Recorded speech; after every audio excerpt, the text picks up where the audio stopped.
மத்தேயு 13:12.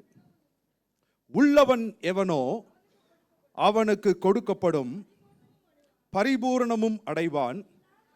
இல்லாதவன் எவனோ அவனிடத்தில் உள்ளதும் எடுத்துக்கொள்ளப்படும். நல்லா கவனிங்க. உள்ளவன் எவனோ அவனுக்கு கொடுக்கப்படும், பரிபூரணமும் அடைவான். இல்லாதவன் எவனோ அவனுக்கு உள்ளதும் எடுத்துக்கொள்ளப்படும். ஸோ வெரி ஒரு முக்கியமான ஒரு காரியம் பாருங்க. அதுக்கு முந்தின வசனத்தை வாசிக்க போகும்பொழுது ஆண்டவர் அதை என்ன சொல்றாருன்னா, பரலோக ராஜ்யத்தின் ரகசியம் என்றே சொல்றார். அவர்களுக்கு அவர் பிரதியுத்தரமாக, பரலோக ராஜ்யத்தின் ரகசியங்களை அறியும்படி உங்களுக்கு அருளப்பட்டது. அப்படின்னா இது ஒரு பரலோக ராஜ்யத்தின் ஒரு ரகசியம், ஒரு பிரமாணம். இப்படிதான் பரலோகம் செயல்படுகிறது. அப்ப ஆண்டவராய் இயேசு கிறிஸ்து ஒரு பிரமாணத்தை அவர் வெளிப்படுத்தி காண்பிக்கிறார். என்ன சொல்றார்னா, உள்ளவன் எவனோ அவனுக்கு கொடுக்கப்படும், பரிபூர்ணமும் அடைவான். இல்லாதவன் எவனோ அவனுக்கு உள்ளதும் எடுத்துக்கொள்ளப்படும் என்கிற ஒரு பிரமாணத்தை, பிரின்சிபலை அவர் சொல்றார். இங்கிலீஷ்ல எப்படி போட்டிருக்குன்னா, for whoever has to him more will be given. ஆண்டவர் சொல்றாரு, ஏற்கனவே அவன்கிட்ட இருக்குது, ஆனா அவனுக்கு தான் இன்னும் கொடுக்கப்படும். for whoever has to him more will be given and he will have abundance. But whoever does not have, even what he has will be taken away from him. இல்லாதவன் எவனோ அவனிடத்திலே உள்ளதும் எடுத்துக்கொள்ளப்படும். உள்ளவன் எவனோ அவனுக்கு கொடுக்கப்படும். which means ஏற்கனவே அவன்கிட்ட இருக்குது, அவனுக்கு இன்னும் கொடுக்குறேன். சரி, இருக்கிறவனுக்கு ஒரு தடவை கொடுத்தா பரவாயில்லையே, அதோட நிப்பாட்டிட வேண்டியதானே. பரிபூர்ணமும் அடைவான். அப்படின்னா இன்னும் கொடுப்பேன், இன்னும் கொடுப்பேன். பூரணம் இல்லை, பரிபூர்ணம் அடைகிற வரைக்கும் இன்னும் கொடுப்பேன், இன்னும் கொடுப்பேன். இது சரியில்லையே. நம்ம மைண்ட் செட்டுக்கு இது சரியில்லையே. ஏன்னா நம்ம இங்க இருக்கிற உங்களே மாத்திரம் இல்ல, என்னையும் வச்சே நான் சொல்றேன். என்ன சொல்லுவோம்னா, இருக்கிறவனுக்கு எதுக்கு கொடுக்குறீங்க? இல்லாதவனா பார்த்து கொடுங்க. இருக்கிறவனுக்கு எதுக்கியா? அவனதான் ஏற்கனவே இருக்குல்ல, இல்லாத ஆளை பார்த்து கொடு. This is our mind set. ஆனா ஆண்டவர் அந்த இடத்துல ஒரு பரலோக ராஜ்யத்தின் பிரமாணத்தை சொல்றாரு. இந்த பிரமாணத்தை நம்ம சரியா கற்றுக்கொள்ளல, படிக்கலன்னு சொன்னா நம்ம வாழ்க்கையில தோற்று போய் கொண்டே இருப்போம். we do not know how heaven operates. நீங்களும் நானும் நினைக்கிற மாதிரி பரலோகம் ஆபரேட் ஆகாதுங்க, செயல்படாது. அப்ப அந்த செயல்பாட்டின் முறையை ஆண்டவர் சொல்றாரு, உள்ளவனவனோ அவனுக்கு கொடுக்கப்படும், இல்லாதவனவனோ அவனுக்கு உள்ளதும் பறிபோயிரும். ஆண்டவர்கிட்ட கேட்டேன், ஆண்டவர் இது என்ன ஆண்டவர் அப்படின்னு, வாட் இஸ் திஸ் லார்ட், எதை குறித்து சொல்றீங்க அப்படின்னு. ஆண்டவர் சொன்னார், it is about the mind set, மனநிலை அப்படின்னார். இது ஒரு மனநிலையை குறித்து சொல்றேன் அப்படின்னார். உள்ளவர்கள் எத்தனை பேர் இங்க இருக்கிறீங்க? அடுத்த கேள்வி, இல்லாதவர்கள் எத்தனை பேர் இங்க இருக்கிறீங்க? இன்னொரு விதத்தில் சொன்னா, ஐ ஹேவ் அப்படின்ற எண்ணத்தோட உள்ளுக்கு நுழைஞ்சவங்க எத்தனை பேர் இருக்கிறீங்க? எனக்கு இருக்கிறது அப்படின்ற எண்ணத்தோட நுழைஞ்சவங்க எத்தனை பேர் இருக்கிறீங்க?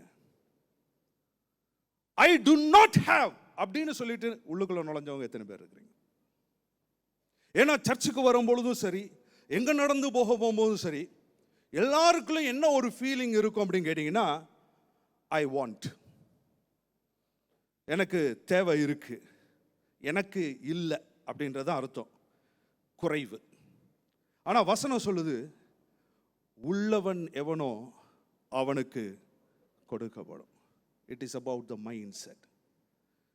கார் இல்லாமல் இருக்கலாம், பங்களா இல்லாமல் இருக்கலாம், வீட்டில் ஸ்விம்மிங் பூல் இல்லாமல் இருக்கலாம்.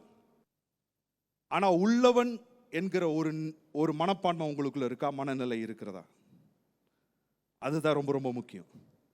எல்லாம் இருந்துட்டும் நீங்க அவர்கிட்ட போய் கேட்டு பாருங்களேன், அதை எங்க கேட்குறீங்கன்னு அவன் சோக கதையை சொல்லுவான். அதெல்லாம் இருந்துட்டுன்றனால எல்லாம் இருக்குன்ற மனநிலை வரும். மனநிலை is different from what you really have. நீங்க பிசிக்கலா சொத்து பேங்க் பேலன்ஸை வச்செல்லாம் அந்த இருக்கு இல்லைன்றது கிடையாது. About the mind set. கர்த்தர் இதை சொன்னார். It is all about a mind set. இன்னைக்கு ஜெபத்தில் நம்ம வரோம் பாருங்க, இதே பிரமாணத்தை ஜெபத்துக்கு நீங்க பயன்படுத்த முடியும். இந்த பிரின்சிபல் ஆண்டவராகிய இயேசு கிறிஸ்து நமக்கு சொல்லி கொடுத்திருக்கிறாரு. பரலோகம் என்பது ஒரு பெரிய, அதாவது ஒரு பவர்ஃபுல் கிங்டம். அந்த கிங்டம் எனக்கு ஒர்க் பண்ணணும்னா நீ இப்படி செயல்பட்டனா உனக்கு நடக்கும்னு ஆண்டவர் சொல்றார். இப்போ இந்த ராஜ்யத்தின் இந்த ரகசியத்தை பெற்றுக்கொண்டனா இந்த பிரின்சிபலை ஆப்ரேட் பண்றேன். இப்போ ஜெபம் பண்ண போகும்போது நான் யோசிச்சேன், ஜெபத்துக்கு குறைவே இல்லை. கிறிஸ்தவ வட்டாரங்கள்ல ஜெபத்துக்கு குறையே இல்லை. ஆனா ஜெபத்திற்கான பதில் குறைவுபட்டு இருக்கிறதே. There is no answer to the prayer. நம்ம இவ்வளோ பெருசா ஜெபம் பண்ணி இத்தனோண்டு ரிசல்ட் தானே பார்க்கிறோம். ஏன்? எங்க ஃபெயிலியர்? ஆண்டவர் தப்பு பண்றாரா? இல்லை எங்க தப்பு நடந்துகிட்டு இருக்கு அப்படின்னு சொல்லும் பொழுது this is where. ஏன்னா நம்ம ஜெபத்துக்கு போகும் பொழுது நான் ஒரு காரியம் சொல்றேன் பாருங்க. ஜெபத்துக்கு நீங்கள் ஜெபத்தின் அறைக்குள்ளே கடந்து செல்லும் பொழுது இல்லை என்கிற மனநிலையோடு தயவு செஞ்சு உள்ள நுழையாதீங்க. ஏன் அப்படின்னா உள்ளதும் எடுத்துக்கொள்ளப்படும். இன்னைக்கு நிறைய பேர் ஜெபம் பண்றதுக்கு முன்னாடி இருக்கிற நிலையை காட்டிலும் ஜெபம் பண்ணிட்டு வெளியில வரும் பொழுது இருக்கிற நிலை மோசமா இருக்கு.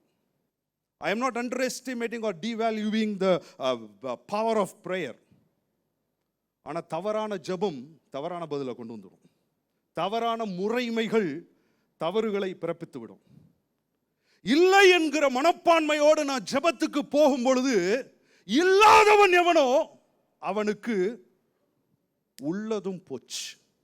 அப்ப நான் ஜெபத்துக்குள்ள நுழையும் பொழுது when I pray, when I look up to heaven, என்ன அப்படின்னு கேட்டீங்கன்னா எந்த நிலையில நான் போயிருக்கணும் அப்படின்னு கேட்டீங்கன்னா இல்லைன்ற நிலையில போகக்கூடாது, இருக்குன்ற நிலையில போகணும்.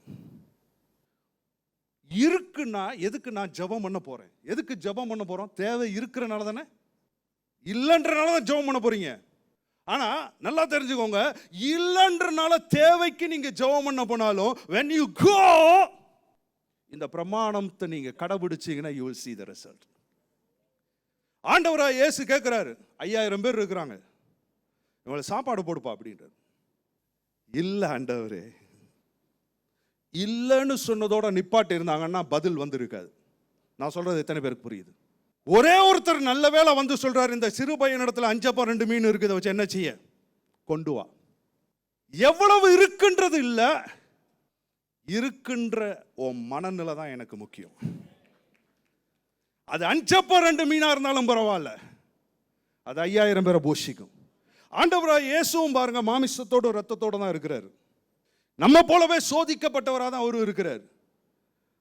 ஆனா அவர் அந்த இடத்துல 5 அப்பம் 2 மீனை வாங்கிட்டு, ஆண்டவரே இது எத்தனை பேருக்கு போதும் என்று தெரியல அப்படின்னு ஒரு பரிதாப பாட்டை பாடல. அவர் அந்த 5 அப்பம் 2 மீனை 5000 பேருக்கு போதாதுன்ற கணக்கு அவருக்கு தெரியாமல் இல்லை. ஆனா அவர் என்ன செய்யறாரு பாருங்க, 5 அப்பம் 2 மீனை எடுக்கிறாரு, வானத்தை அண்ணாந்து பார்க்கிறாரு. இப்ப அவருக்கு அந்த பிரின்சிபல் பிரமாணம் தெரியும். அந்த 5 அப்பம் 2 மீனை உயர்த்துகிறாரு, நன்றி சொல்றாரு. ஹல்லேலூயா. அங்கதான் பிரமாணம் வேலை செய்கிறது.